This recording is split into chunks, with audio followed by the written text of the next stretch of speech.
Kak Gigi. Aksi Nagita mematikan video call Nita Gunawan di salah satu program televisi jadi sorotan. Seperti diketahui, presenter dan YouTuber Raffi Ahmad sedang ramai digosipkan dekat dengan selebgram tersebut.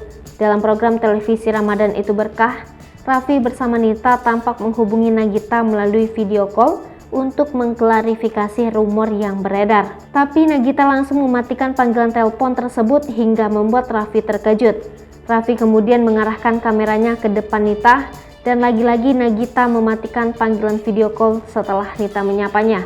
Kali ini, Nagita tak mematikan panggilan teleponnya dan menyapa Nita dengan sambutan ramah. Sementara itu, Raffi berusaha menjelaskan pada Nagita bahwa gosip yang beredar itu tidak benar. Belum cukup jelas dengan jawaban istrinya, Raffi diberitakan sebelumnya rumor perselingkuhan Raffi dan Nita berawal dari video yang beredar di TikTok. Dalam video itu, Raffi Ahmad tampak menggoda Nita Gunawan hingga mencolek tubuhnya. Namun Raffi sendiri sempat menjelaskan bahwa saat dia mencolek Nita itu merupakan hal wajar yang dilakukan sambil menunggu giliran tampil ke atas panggung.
Satria Popo TV, jangan lupa komen, like, dan subscribe, serta tonton terus berita-berita terupdate lainnya ya.